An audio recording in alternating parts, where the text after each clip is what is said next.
네, 여러분 안녕하세요. 텐선비 남윤택입니다. 자, 오늘도 원전 관련주를 좀 알아볼 텐데 오늘은 미국 주식 뉴스케일 파워라는 종목을 좀 알아보도록 하겠습니다. 자, 우리에게 두산 에너빌리티 못지않게 잘 알려져 있는 이제 원전 관련주인데 뉴스케일 파워의 티커도 SMR을 쓸 정도로 SMR 사업을 하는 선두주자. 영상 시작 전에 구독과 좋아요 한번 눌러주시고요. 바로 한번 뉴스케일 파워 내용으로 들어가 보도록 하겠습니다. 네, 우리가 시작 전에 영상을 봤었죠. 그 영상을 본 김에 이 영상을 보면서 좀 시작을 하도록 하겠습니다. 자, 이 화면은 두산 에너빌리티에서 뉴스케일 파워로 들어가는 그 모듈, 원자로 모듈을 단조 과정을 통해서 만드는 그 과정을 소개를 하고 있는 겁니다. 자, 이 지금 영상이 뉴스케일 파워 그 공식 유튜브에 나와 있어요. 그래서 그거를 잠깐 보여드리는데, 자, 이러한 구조물들을 두산 에너빌리티가 생산을 해서 지금 뉴스케일 파워에 공급을 하고 있다라고 지금 협력 관계를 여러분들 이해를 하시면 좋을 것 같습니다. 네, 먼저 뉴스케일 파워의 간단한 기업 개요를 좀 살펴볼 텐데, 지금 장이 막 시작이 됐어요. 영상을 찍고 있는 제 기준으로 지금 3월 11일 화요일 새벽 12시 28분입니다. 제가 막 그 장이 시작된 후에 봤을 때는 마이너스 막 7%까지 빠지다가 지금은 조금 올라와 있는 약보합 상태로 어느 정도 회복을 한 상태입니다. 지금 주가가 상당히 안 좋죠. 뉴스케일 파워만 그럴까요? 지금 미국 대부분의 주식들이 상당히 안 좋은 흐름을 가져가고 있고 고점 대비로 3분의 1 토막, 반 토막, 자, 이렇게 지금 조정을 가져가고 있는 상황이기 때문에 미국 주식 투자하시는 분들은 지금 사실 좀 좋지 않죠. 뉴스케일 파워도 마찬가지입니다. 하지만 지금 강한 지지를 15달러 근처에서 지금 하고 있다는 부분 확인할 수 있고, 현재 기준으로 시가총액은 원 단위로 환산했을 때 6조 3,600억 원 정도 기록을 하고 있습니다. 네, 어떤 사업을 하는지 여기 나와 있는 간단한 개요를 좀 보면, 독자적인 첨단 소형 모듈형 원자로 기술을 제공하는 업체다라고 하고요. SMR이라고 하죠. 소형 모듈 원자로라고 해서 우리가 SMR이라고 얘기를 합니다. 자, 소형 원자로가 있듯이 대형 원자로가 있겠죠. 우리가 흔히 아는 그 대형 원자로는 1000메가와트급의 전력을 생산을 합니다. 반면에 SMR 같은 경우에는 여기 한 3분의 1 정도 되는 300메가와트 이하의 전력을 생산하는 그 특징을 가지고 있다라고 우리가 일단 전력 면에 있어서 구분을 할 수 있겠습니다. 우리가 앞서서 살펴봤던 그 원자력 영상에서 그 원자력 발전 내부에 들어가는 개요를 살펴봤습니다. 거기에 보시면 원자로가 있고요. 그리고 주기기라고 할 수 있는 증기 발생기가 있었죠. 뭐 터빈도 있고, 그리고 가압기, 뭐 다양한 이제 주기기들이 여기 들어가는데, 자, 방금 설명드린 이런 주기기들을 하나의 제품으로 모듈화 시켜놓은 게 바로 SMR이다. 자, 그래서 뉴스케일 파워 SMR 기술은 각각 77메가와트, 한 개의 모듈이 77메가와트의 전력을 생산한다라고 이해할 수 있습니다. 네, 그리고 전력뿐만이 아니라 650메가와트의 열을 생산할 수 있는 가압 경수로 형태의 파워 모듈이다라고 얘기를 하고 있습니다. 총 12개까지 이 모듈을 연결을 할 수 있다라고 하는데, 이게 12개가 된다라고 하면 77 곱하기 12 해서 최종 924메가와트급의 출력을 생산할 수 있는 그런 구조를 가지고 있다라고 설명을 하고 있습니다. 대형 원자로가 1000메가이기 때문에 이 소형 원자로를 최대 12개까지 모듈화를 시킨다라고 하면 거의 대형 원자력 발전소급의 전력을 생산할 수 있다라는 장점이 있겠죠. 근데 이게 조립형으로 가져갈 수가 있기 때문에 기존의 대형 원자력 대비로 많은 장점들을 가져간다라고 볼 수 있습니다. 자, 그 차이점에 대해서는 이따가 한번 살펴보도록 하고요. 그래서 뉴스케일 파워 같은 경우에는 자, 이러한 주력 제품, 보이저로 시작되는 다양한 이 모듈 형태의 발전소 솔루션을 제공을 한다라고 소개를 해주고 있습니다. 하지만 아직까지 상업화를 성공하지 못했고요. 미국에서 과연 뉴스케일 파워가 1호 SMR을 상업화 시킬 수 있을지가 지금 기대가 모여져 있는 상황인데, 기존에 상업화를 시도하려고 했었던 시도가 있었어요. 근데 지금은 뭐 잠정 보류가 되었기 때문에, 네, 그래서 시장에서 예상하는 시점은 2030년쯤이 돼야 이게 SMR이 상용화가 진행이 될 것이다 라고 좀 예상을 하고 있습니다. 그래서 아직은 한 5년 정도가 남은 위치이기 때문에 우리가 투자할 때도 이런 부분들을 좀 변수로 작용받을 수 있다는 걸 좀 참고를 하셔야 될 것 같고요. 주요 주주 구성을 보면 지금 여기에는 뭐 대부분 다 인베스트먼트, 뭐 뱅가드 그룹, 블랙록, 자, 이런 투자 회사들이 나오죠. 그리고 여기 미래에셋도 보이네요. 자, 이렇게 뭐 대부분의 주요 주주들이 이렇게 투자 회사다라는 걸 볼 수 있고요. 이 회사의 모회사라고 할 수 있는 플루오르라고 있어요. 플루어라고도 읽고 플루오르라고도 있는데 상장한 회사입니다. 이 회사도 마찬가지로 미국 시장에 상장이 돼 있는데 이 회사가 예전 자료를 보면 최대 주주로서 뭐 60%의 지분을 가지고 있다라고 하는데 지금 여러 제가 자료를 조사를 해봐도 주주 구성에는 이 플로어의 지분이 확인이 안 됩니다. 어쨌든 연관이 많고 여러 가지 이 원자력 사업에 있어서 협력 관계를 이어나가고 있습니다. 그래서 뉴스케일 파워의 현재 CEO는 여기 나와 있는 이제 존 홉킨스, 이분이 현재 CEO고요. 오른쪽에 나와 있는 이 레이에스 이분이 공동 설립자입니다. 그러니까 이분이 이 뉴스케일 파워를 제가 알기로 한 2007년도로 알고 있는데 이 무렵에 설립을 하시고 난 뒤에 2012년도인가요? 이 존 호킨스 이분이 그때부터 지금까지 뉴스케일 파워의 대표로 역임하고 있다. 이 존 호킨스 이분도 아까 말씀드렸던 그 플로르 거기 출신이에요. 자, 주요 임원진들은 지금 보시다시피 이렇게 구성이 되어 있고요. 홈페이지에 들어가 보시면 기존의 대형 원자력 발전소와 뉴스케일 파워의 SMR 이 두 가지 원자력 방식의 차이점에 대해서 여기서 잘 설명을 해주고 있습니다. 대형 발전소는 1000메가와트급 전력을 생산을 한다라고 했고요. 뉴스케일 파워는 모듈당 77메가와트 곱하기 12모듈을 통합할 수 있다. 그래서 최종 924메가와트까지 최대 전력을 생산할 수 있는 구조를 가지고 있다라고 소개를 하고 있고요. 건설하기 위해 필요한 이 면적을 뜻하는데요. 이 대형 원자력 발전소는 아무래도 많은 부지가 필요하겠죠. 1제곱마일 이상의 면적이 필요한 반면에 0.06제곱마일만 필요하다라는 이런 굉장히 차별화된 장점을 가지고 있습니다. 자, 그리고 유연성. 자, 유연성 부분에 보시면 기저부하 전력에 사용되며 대규모 중앙 집중형 유틸리티 계획 사례로 제한적이다. 그러니까 대규모 원자력 발전소가 이제 그런데 자, SMR의 경우에는 재생에너지의 가용성에 따라 출력을 조정할 수 있는 기능을 가지고 있고요.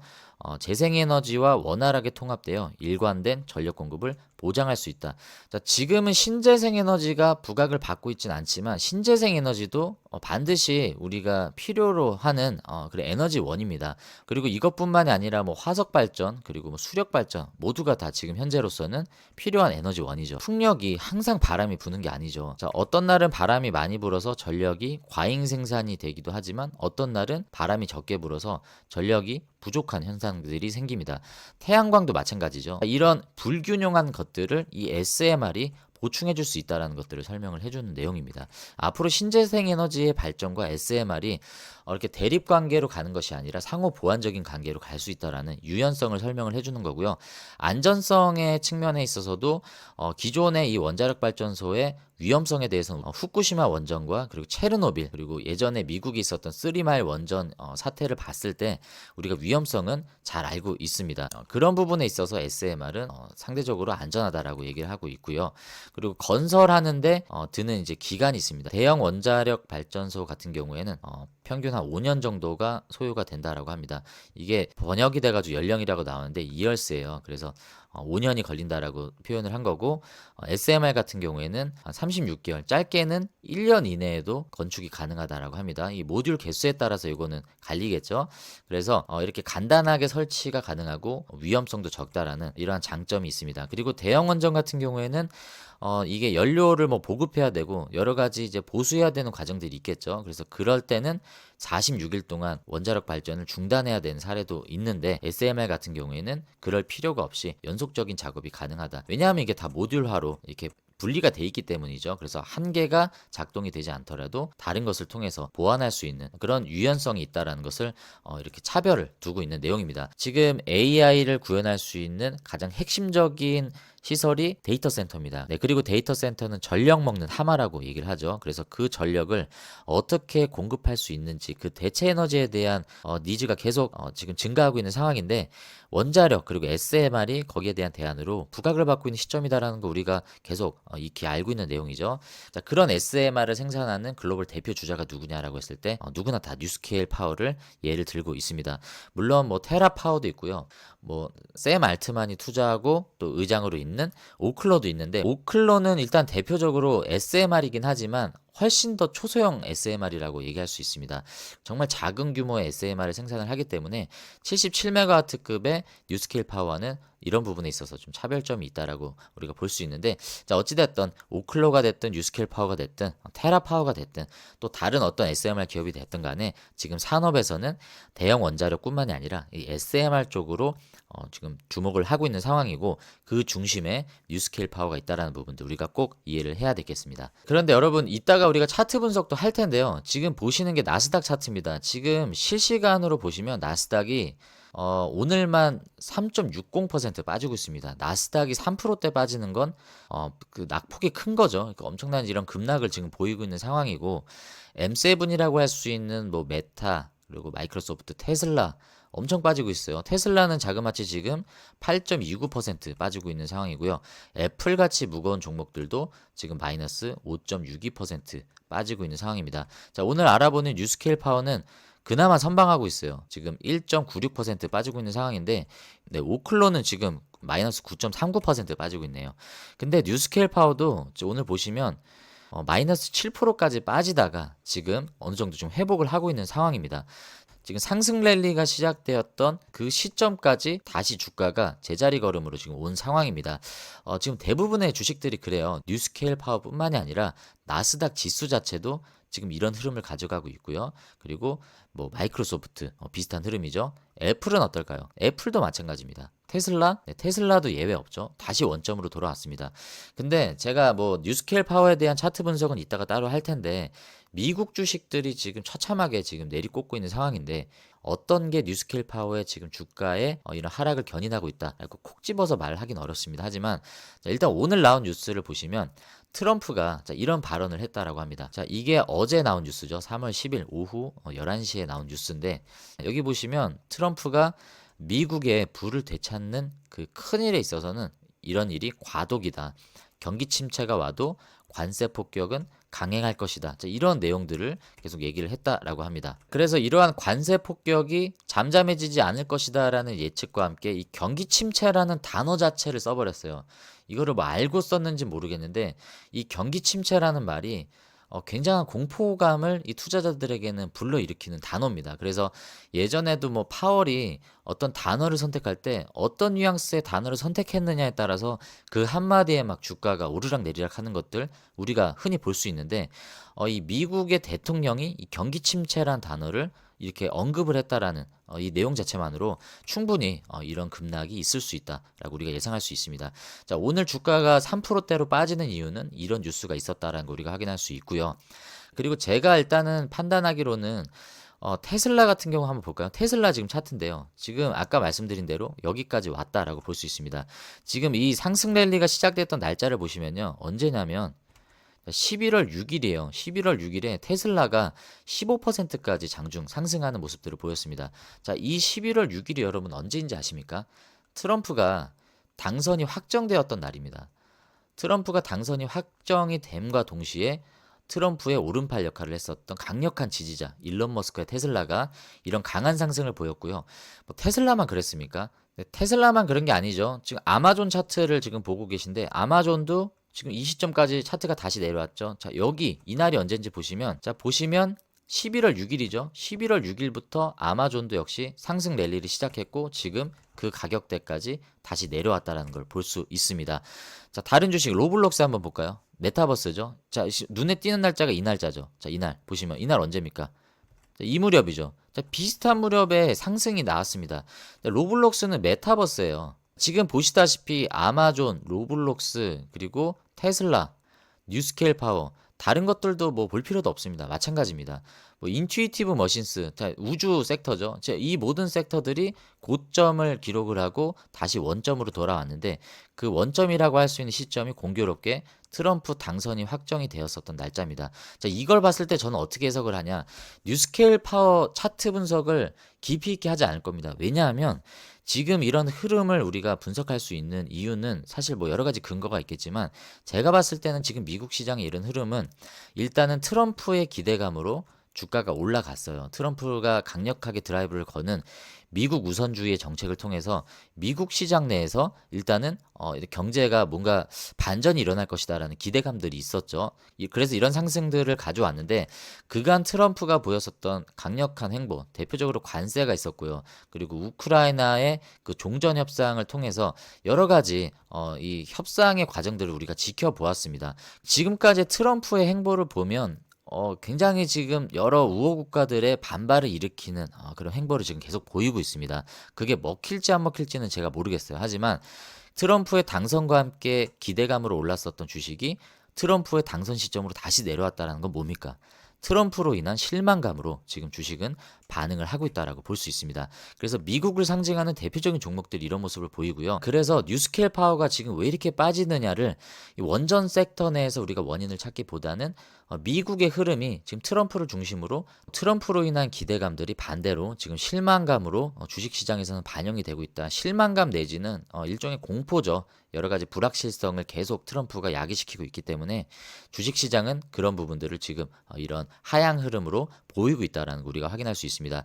뉴스케일 파워를 투자하시는 분들이 이 차트를 보실 때 그래서 뭐 원전 시장 섹터에 대해서 너무 깊이 있게 이 차트를 해석하시기보다는 지금은 이런 대외적인 흐름 때문에 그 흐름을 같이 간다라고 일단은 보시는 게 맞을 것 같습니다. 개별적인 흐름이 나왔다라고 우리가 보기에는 지금 그럴 만한 특징이 보이지는 않습니다. 그래서 일단 저는 그렇게 좀 분석을 하고요. 뉴스케일 파워의 사업 내용에 대해서 조금 더 뉴스를 통해서 한번 알아보도록 하겠습니다. 첫 번째는 작년 9월 3일 무렵에 나온 뉴스인데요. 두산 에너빌리티를 소개하고 있지만 사실 이 내용의 주인공은 뉴스케일 파워입니다. 무슨 내용인지 가나가 나오네요. 한번 보도록 하겠습니다. 여기 보시면 미국의 레그넘 테크놀로지 그룹과 뉴스케일 파워가 가나와 이 SMR 도입 계약을 맺었다라는 내용입니다. 뉴스케일 파워의 이 보이저 이 발전기를 설치를 가나가 모색하고 있다는 내용으로 이런 협약을 맺은 사진을 보여주고 있습니다. 이게 작년 9월에 나온 뉴스인데요.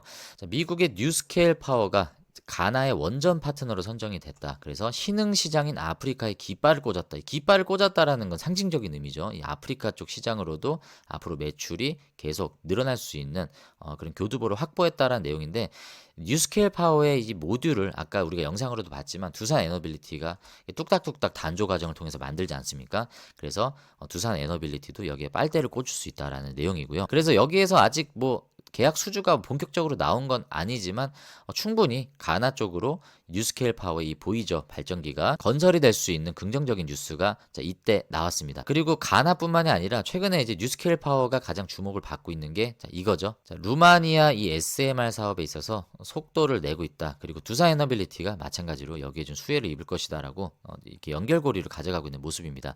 여기 보시면 기존에 이 루마니아 SMR 사업의 기본 설계 피드 1단계를 이제 체결했다라고 했는데 이게 2단계까지 계약 체결이 진행이 됐다라고 합니다. 뉴스케일 파워의 이제 최대 주주라고 했었던 이 플로어는 설계 조달 시공을 담당한다라고 하네요. 그래서 뉴스케일 파워는 이번 계약에 따라서 원자로 및 원자로 건물에 대한 설계 인허가 지원, 사업비 산출 등을 이제 수행을 해야 되겠죠. 그래서 1년 정도 이제 진행이 된다라고 합니다. 그래서 그 이후에는 루마니아 규제 기관의 이제 심사, 제작, 본격적인 사업이 이어질 것으로 전망이 된다라고. 네, 그리고 이 뉴스를 보시면 마찬가지로 루마니아 SMR 청신호가 이제 켜졌다라는 내용인데 여긴 두산 에너빌리티뿐만 아니라 삼성물산까지 이제 소개를 해주고 있습니다. 자, 어떤 내용인지 좀 보시면요.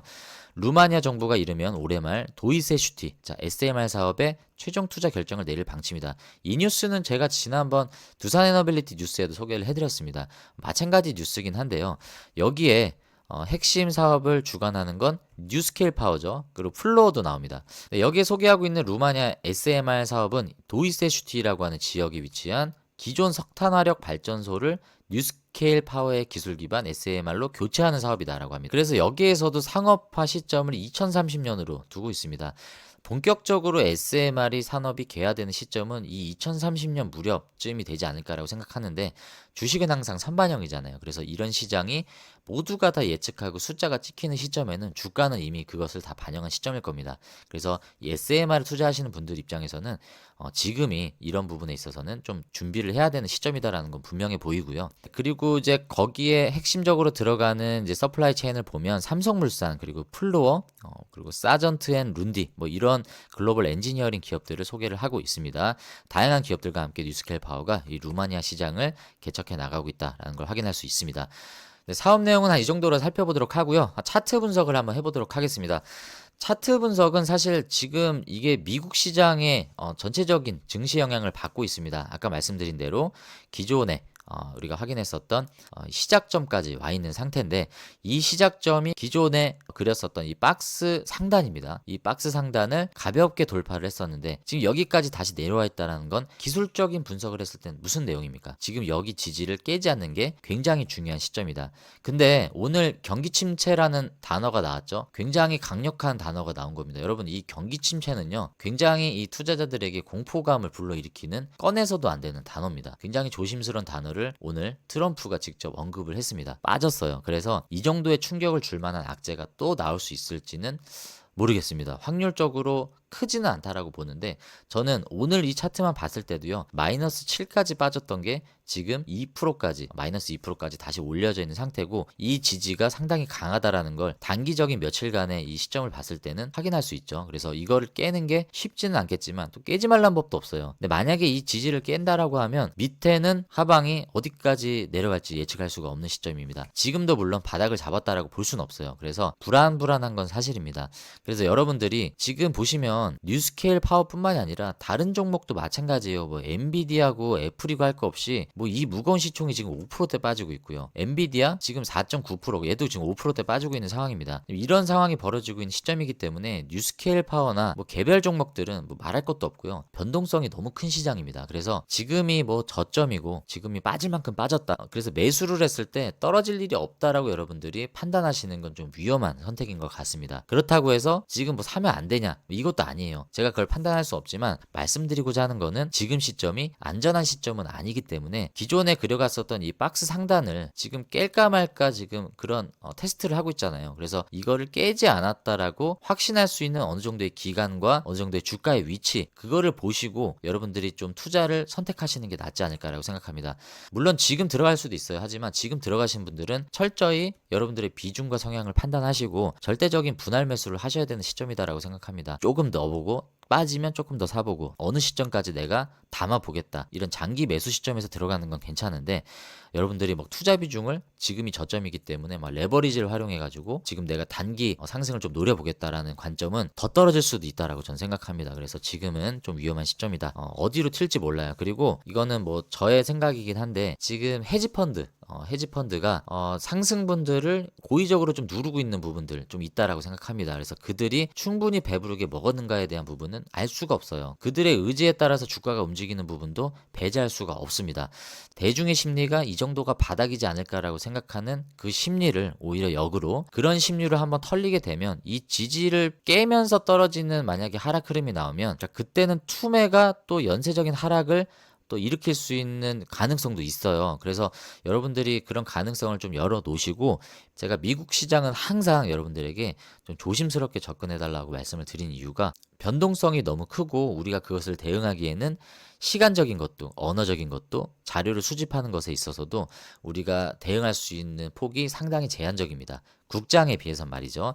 그래서 여러분들이 좀 신중하게 선택하셨으면 좋겠고 과거 시점으로 보셔도요. 지금 아슬아슬하게 지지하고 있는 시점이요. 상승 모멘텀이 나왔던 이 시점이기도 하지만 과거에 고점을 돌파하지 못했었던 강한 저항으로 작용했었던 그 무렵이기도 합니다. 그래서 이 상징적인 15달러대를 만약에 깨트린다 라고 했을 때는 정말 어디까지 떨어질지 우리가 쉽게 예측을 할 수가 없어요. 강한 지지였던 게 무너지게 되면 이게 정말 돌파하기 힘든 저항이 된다라는 거 누차 말씀을 드리고 있습니다. 기술적인 위치로도 지금이 상당히 중요하고 심리적인 위치로 봤을 때도 투자자들이 이쯤이면 바닥이지 않을까라고 누구나 예상을 하고 있습니다. 근데 여러분들도 투자를 많이 해보시면 경험을 해보셨겠지만 이 대중의 심리가요. 주가의 흐름과 꼭 비례하진 않습니다. 많은 높은 확률로 대중의 심리가 주가의 흐름과 반비례하는 경우가 상당히 많아요.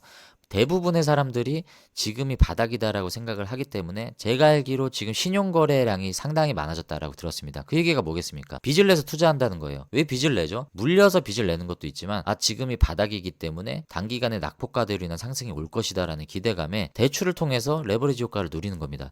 그래서 그런 지금 대중의 심리가 많이 깔려있다는 걸 봤을 때 오히려 이것을 역으로 공격할 수 있는 투자 집단도 있을 거다라고 생각을 해보셔야 돼요. 그래서 여러분들이 그런 불확실성을 여러분들이 충분히 대응할 수 있을 만한 포트 구성을 하셔야 된다는 걸 마지막으로 좀 말씀을 드리고 오늘 뉴스케일 파워의 종목 분석 영상을 좀 마무리하도록 하겠습니다. 네, 뉴스케일 파워를 준비를 하다 보니까 이 미국 시장에 대한 흐름을 좀 많이 말씀을 좀 드렸는데 어렵습니다. 저도 어렵고 뭐 여러분들은 어떠실지 모르겠지만 저는 개인적으로 지금 시장은 대응하기 상당히 어려운 시장이고 사람들의 심리를 정말 처참하게 흔들어서 멘탈까지 탈탈 털고 있는 시장이다라고 생각합니다.